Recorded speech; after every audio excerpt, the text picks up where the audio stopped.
Welcome to the Living the Dream podcast with Curveball. If you believe, you can achieve.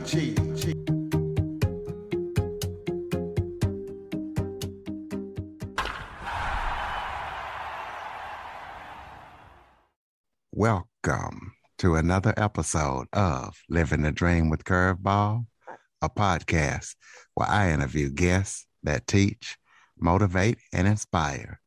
Today, I am joined by singer, songwriter, Tikka. Tom has been playing music since the age of 6. He's been in several bands, had several hit songs, and won several awards. So we're going to be talking to him about his career, how he got started, and what he's got coming up and currently working on. Tom, thank you so much for joining me today. Hey, the pleasure's mine, man. Thanks for having me on the show. Why don't you start off by telling everybody a little bit about yourself? You know, it's like you already said, it's been a long run. Wouldn't even know where to start, but you're right. I sort of fell in love with music, or I remember falling in love with music when I was 6. And my parents were music lovers. And without lying, there was always something on. They were always listening to records. And one of their favorites was Paul Anka. Even though, I mean, that's sort of slightly old music even for my parents, but they really truly liked his stuff. And I remember my mom and dad, they had a bunch of his LPs, but they also LPs, albums. They also had a cassette. You remember those days when people listened to cassettes, music cassettes, tapes in the car? Absolutely. I remember, and the records. All right. Yeah. And so, but they had Paul Anka's 21 Golden Hits, or was it Golden Greats, or whatever the name was of the album. Anyway, a bunch of singles wrapped up together as they used to do in the 50s. And this was a store-bought cassette. I was very, because my mom and dad, usually they taped music and took that in the car. So we had these blank tapes.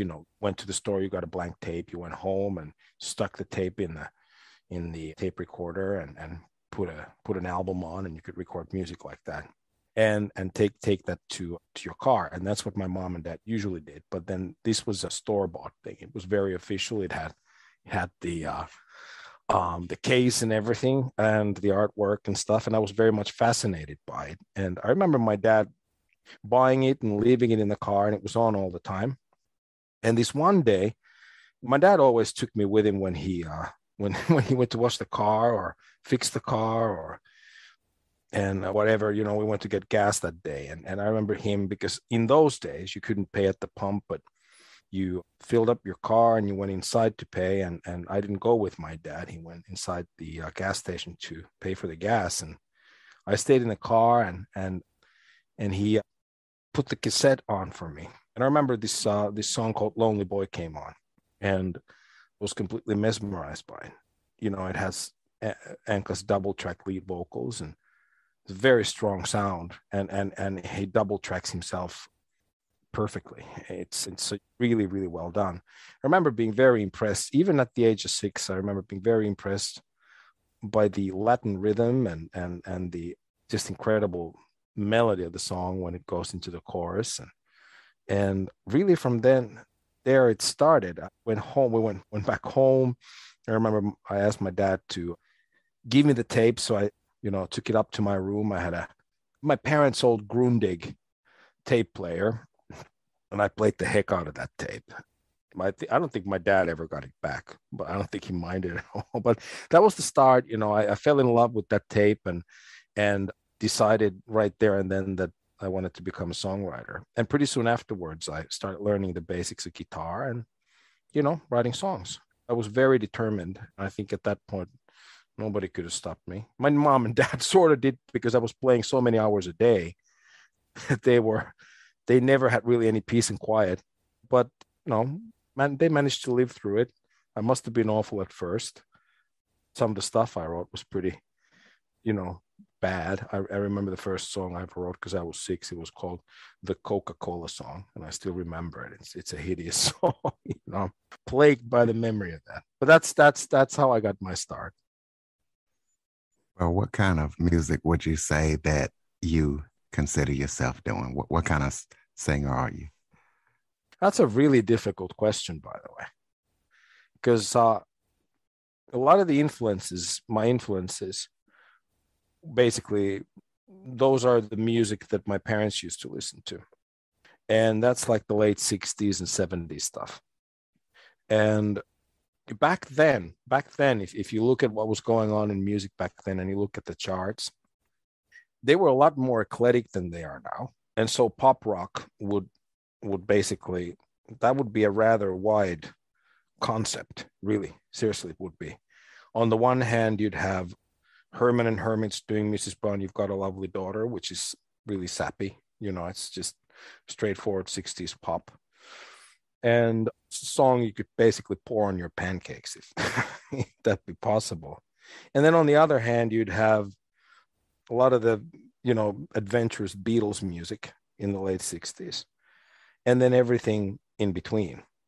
But nowadays, when it came time, when the Impersonators signed my band, before I started recording solo albums for MTS Records, when the Impersonators got signed in 2017 and the label wanted to know what kind of music we're doing, what's your genre, what should we call this, we had tremendous difficulties. When we back in the day, it would have been called pop rock, but nowadays it doesn't really exist as such. There's pop, which is synthesized and auto-tuned, and then there's rock, which is a lot heavier than what I'm doing, and very seldom these two genres mix. And for some reason or another, when I started investigating this, which is kind of silly, but I did because it's very, very important that, for example, when you submit your songs to competitions, that you submit them under the right genre. Because if you don't, then you got a bunch of pop lovers deciding your fate. And then if you put a song like, for example, that starts my new album called Bullet in the Head, you put it there, it's going to be basically disqualified. And so I took a little bit of time to get to the bottom of the genres a few years ago. And what I found, that where there used to be about 20 genres, there are now about 200. And there's, just even under punk, there are multiple different punk sub-genres, they're called. I just thought it's crazy. I think punk is punk, rock is rock, pop is pop. And I don't really feel like that you need to label your music down to, label it that accurately. But for some odd reason these days you do. And so I would, it's a very long answer, by the way, but if I had to label it, that's the backdrop. If I had to label the stuff that I'm doing, I'd probably call it retro flavored pop rock with a modern twist. Yeah. You talked about the Impersonators, one of the bands that you were in. Tell us about some of the other bands you were in and what you guys did and why you disbanded. Well, Carmen Gray was basically the first. I was always in bands. I suppose, I got my first recording contract when I was 16, and then first real one, I suppose, that actually materialized, where I ended up in the studio making a record when I was 21. And so, but those were all for small labels, and they really didn't, it just, nothing really came out of those. But Carmen Gray was my brother's band first, and then it became our band when he asked me to start writing songs with him for the group. And that was an incredible trip.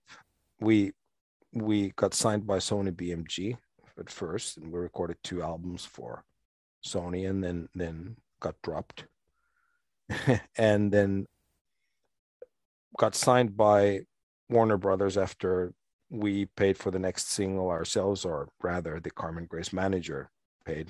He took a huge risk and released it, and it became one of the biggest hits of all time in Scandinavia. And so all of a sudden we were back being loved, and people were shoving record deals down our throats. It was kind of, we could choose anything, and so we chose Warner, and then made another album, Gates of Loneliness, which is probably it's one of my favorite albums of my music. I think it was brilliant. I think we got exactly what we wanted in the studio, and I love that record still.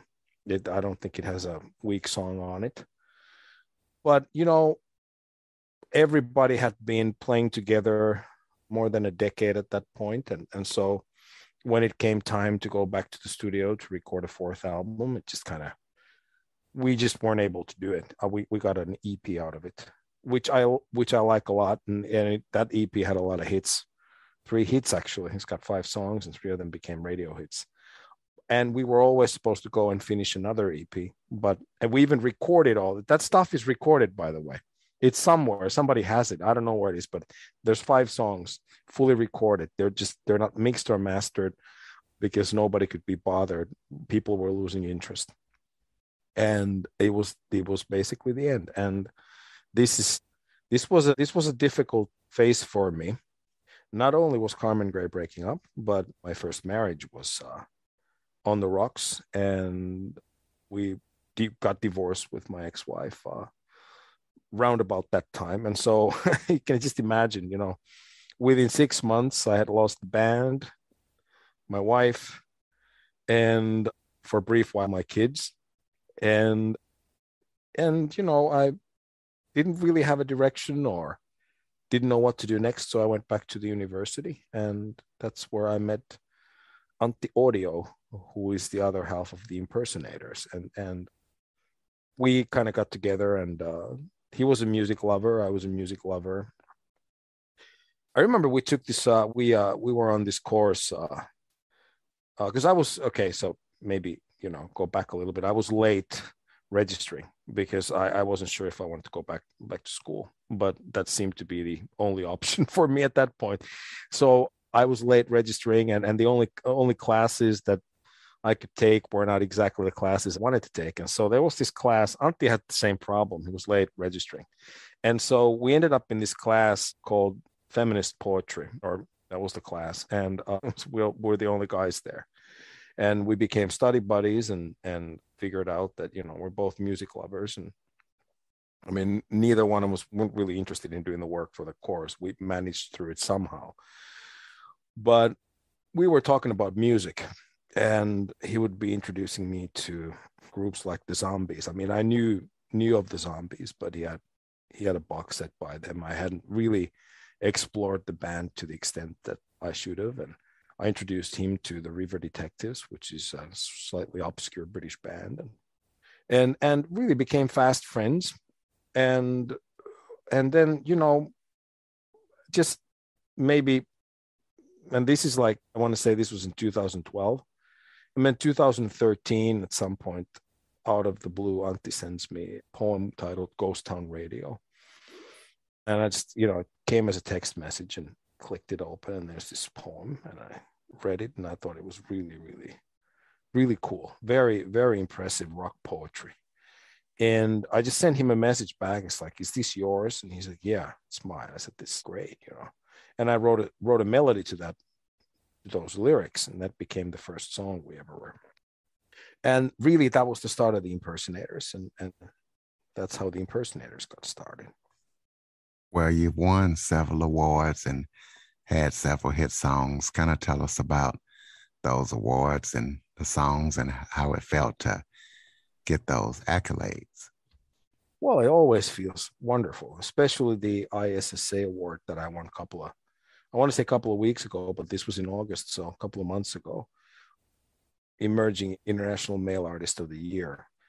Whenever you win something, it's a wonderful feeling, because it just, you've touched somebody with your music, and people appreciate what you're doing. It's the same thing with hit songs. I think that, I'm gonna probably come across big-headed by saying that I never get tired of those, but let me explain the reason. The only thing that I've gotten very lucky in music, really, truly lucky. And, you know, I've gotten discovered by the right people exactly at the right time. And people who've taken genuine interest in my music and have helped me along. But the only reason why I ever really wanted to become a songwriter, and this has always been the case, was that I've always just wanted to touch people with my art, my music. You know, whether I don't think that I ever specified it in my head, you know, whether the audience is small or big. I just always wanted to have an audience, a bunch of people who enjoy what I'm doing. You know, they're nodding their heads to my stuff, and really, you know, that's why I keep doing it. That's why I'm still involved, even after all these years. If I can bring happiness or, you know, moment of relaxation, or, you know, just give somebody an opportunity to take a break from reality for a little bit, you know, close their eyes, listen to my music, then if I can make that happen, or if somebody can make that happen, or rather if it happens, then I'm on cloud nine. And so from that perspective, winning awards and getting hit songs, it feels wonderful, because then it means that what you're doing not only transcends, but it touches folks. Let's talk about your current and upcoming projects that you're working on that people need to know about. Well, right now, oh man, I'm working on so many things right now simultaneously. I was just telling my wife this morning that I'm actually a bit stressed out. But there's I'm working on two albums. One is the Impersonators album, and I'm working on that with Antti Audio.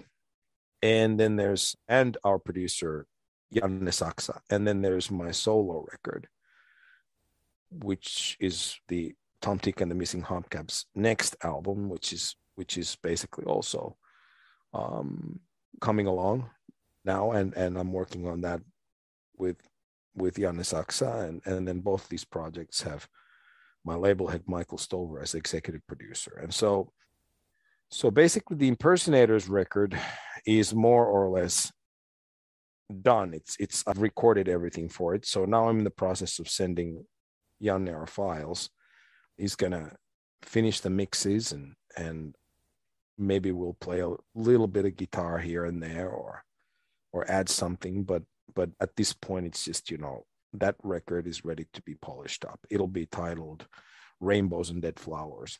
And my solo album, which is going to be released later on next year, I'm working on the singles right now, and the first one's completely finished. It's going to come out 1st of December. It'll be called By 2022, sort of a New Year's track, really. And I quite like the lyrics. That, you know, if you look at them quickly, you think it's a love song, or, you know, broken-hearted love song. But if you look at it closely, if you really truly look at the lyrics closely, you realize that I'm singing it to the year 2022. And so I'm quite excited about that. We finished the music video for that today, actually, and I haven't checked, but the cover for that single's done as well. Everything's sort of almost ready for that, and then there's a couple of other things, I think in early February and April, then the third one, and then I'm hoping that the album's going to come out in late summer. But that's still sort of, that's a work in progress. The Impersonators album, depending on when that comes out, they're both going to come out next year, but depending on when we release the Impersonators album, the Hubcaps album is going to come out either in August or September, perhaps even October. We'll see. But those are the two projects that are upcoming, and there'll be singles starting December 1st this year. Three Hubcap singles by September, and 2 Impersonators singles. So I guess I should have asked you this in the beginning, but where are you originally from? I was born in Finland, but we moved to the States when I was 4. And then my life is, well, I mean, I've seen I want to say I've seen 70% of the planet, but in reality, probably 65. My life was between Finland and the US. When I was a kid, I lived in Ohio and later on in California. But we always, came to Finland for Christmases and summer vacations. And then I moved here about 15 years ago permanently. And, I've been back a couple of times. I've been back to the States a couple of times, and I'm now, because of Corona, I haven't had a chance, but I'm sure looking forward to, coming over there once again to check out well, it's funny to say the old country, because this actually is the old country where I'm now, but where I grew up. Well, I usually do this to musicians when I have them on. Why don't you go ahead and give us a little a cappella or one of your favorite songs or a hit song or something so the listeners can kind of hear what it sounds like?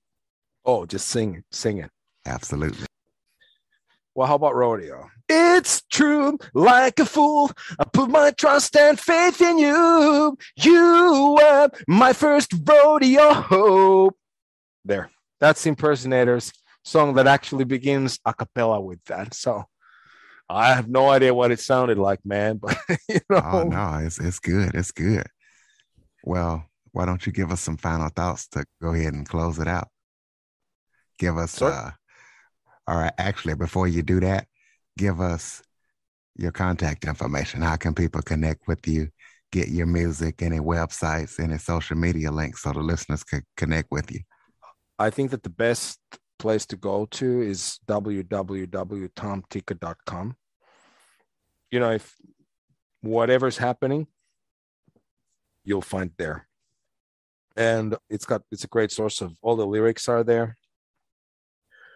Both Impersonators and my solo album digital booklets are there, and the music videos, everything. I think tomtikka.com is really the place to go. It's got, under one of the tabs, there's a separate page for the Impersonators. I think that's really where folks can find stuff the easiest. And in terms of the social media, I don't really have social media accounts for my solo project yet. I use the Impersonators, and I probably should label the pages the Impersonators / Tom Tikka and the Missing Hubcaps, but I haven't gotten around to it. I will at some point. I don't want two different accounts, because it's updating even the existing ones in Twitter and Facebook and Instagram every once in a while. I think it's a lot of work, and I like social media. Don't get me wrong, but I'm not like a social media shark, if you know what I mean. That's not my scene in necessarily. But obviously, it's a great resource, and it's where people find you. And so if you look for the Impersonators Twitter pages, Facebook pages, and Instagram pages, then you'll find the stuff that I post on those accounts. But there are links on, if you go to tomtikka.com, then there are those small icons. You tap the Facebook icon, it'll take you to the right Facebook account and so forth. So going back to what I said about tomtikka.com, everything's there. It's the best resource. And obviously both the Impersonators and Tom Tikka and the Missing Hubcaps can be found on all streams. So it's out there. Sounds good. Why don't you give us some final thoughts to close it out? Well, I think that some final thoughts, stuff that I've been, sadly I lost my dad a couple of years ago. And I've come to the conclusion that, final thoughts to anybody listening, I suppose, don't waste time. It all goes by so much faster than you'd ever think. It's crazy when I think about when I was younger, the situations I found mine in life and found myself in life, and just decided to live through stuff that wasn't making me happy. If there's just any, as a final thought, and just to everybody, if you're not happy, change your life, because in the end, really, as Thomas Jefferson points out, it's one of my favorite quotes. It's really not the years in your life that count. So that's my final thought. All right, ladies and gentlemen, TomTikka.com. Please be sure to follow, rate, review, share this episode to as many people as possible after listening. And Android listeners, go to the Google Play Store and download the Living the Dream with Curveball podcast app. Tom Tikka, thank you so much for joining me today. My pleasure. For more information on the Living the Dream podcast, visit www.djcurveball.com. Until next time, stay focused on living the dream.